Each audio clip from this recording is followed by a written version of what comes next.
فبأي آلاء ربكما تكذبان.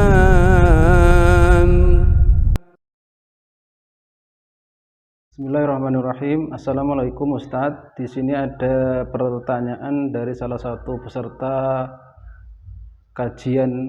grup kajian Islam online. Pertanyaannya begini: bagaimana hukumnya mengirimkan artikel motivasi untuk belajar Al-Quran yang tidak jelas dari mana asalnya? Kami ucapkan jazakallah khairan katsiran. Waalaikumsalam warahmatullahi wabarakatuh. Baik, saya akan menjawab pertanyaan dari salah satu di antara peserta grup kajian Islam dan Tahsin via WhatsApp tersebut. Bolehkah kita sebagai umat Islam mengambil artikel motivasi yang artikel motivasi tersebut tidak jelas dari mana asalnya, hadis dhaif atau sahih atau bahkan maudhu? Bagaimana hukumnya? Allah Subhanahu wa taala berfirman di dalam surah Al-Hujurat surah ke-49 ayat 6.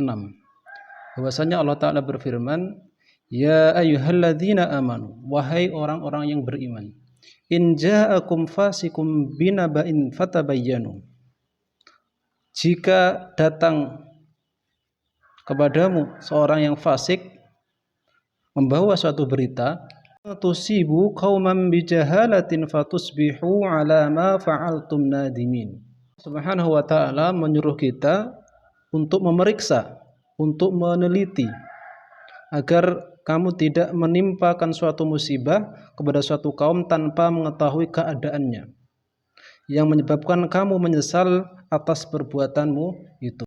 Jadi setiap berita, kabar atau artikel yang sampai kepada kita, kita harus cross check terlebih dahulu. Apalagi berita yang kaitannya dengan ilmu agama, yang konsekuensinya kalau kita mengambil artikel tersebut yang tidak ada landasannya dari Al-Quran dan As-Sunnah, bahkan dari hadis-hadis yang sangat dhaif, dan lebih parah lagi ada hadis-hadis maudhu, maka kita akan tersesat. Solusinya, ketika kita mendapati artikel-artikel motivasi yang tidak jelas dari mana asalnya, maka hendaknya kita sebagai penuntut ilmu bertanya kepada orang yang kita anggap memiliki ilmu. Karena Allah Ta'ala berfirman, fas'alu ahli dzikri in kuntum la ta'lamun.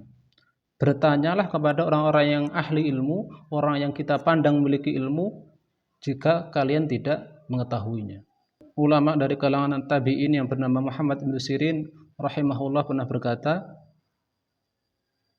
al-ilmu dinun, ilmu yang kita ambil adalah agama.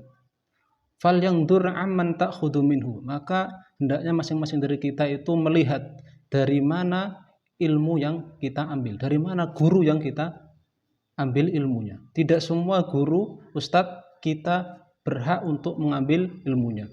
Ada ustadz-ustadz yang di sana memiliki subhat, pemahaman-pemahaman yang liberal, pemahaman-pemahaman yang menyimpang, maka kita wajib dai-dai tersebut kita tinggalkan.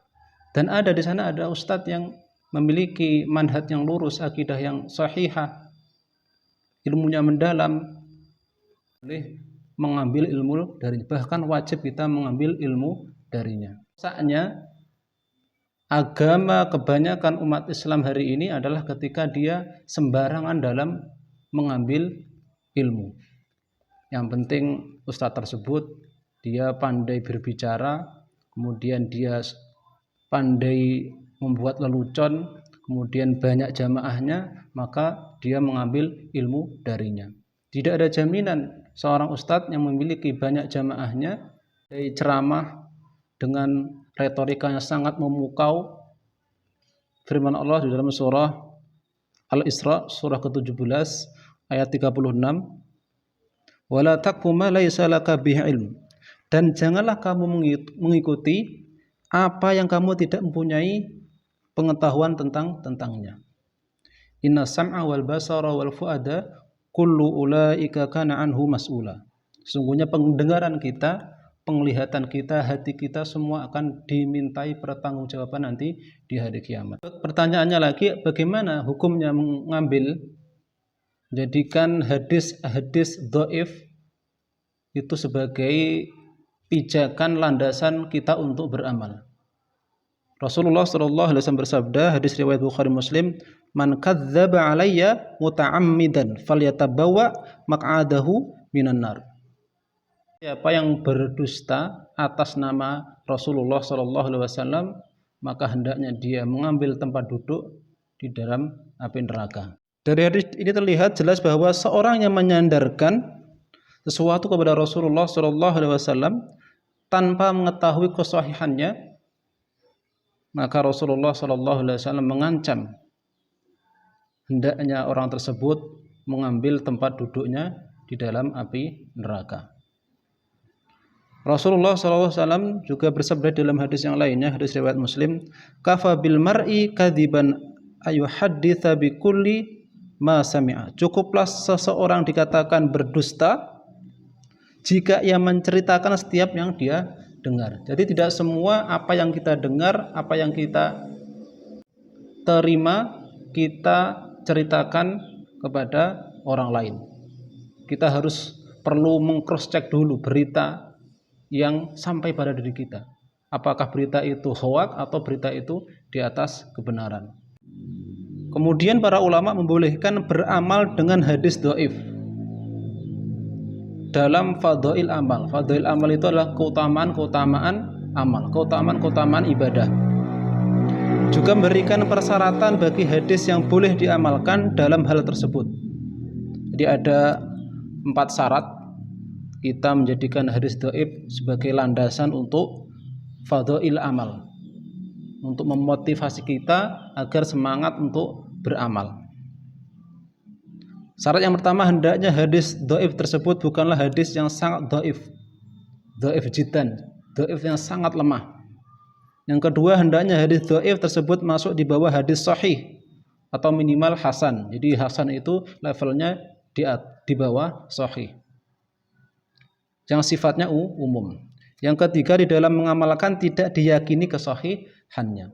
Dan yang terakhir, hadis ini tidak boleh dipopulerkan. Jadi demikian jawaban dari saya. Apabila ada kurang lebihnya, kami mohon maaf sebesar-besarnya, atau bisa nanti ditanyakan kepada ustadz-ustadz yang lebih mumpuni dalam hal keilmuan agamanya. Demikian, assalamualaikum warahmatullahi wabarakatuh.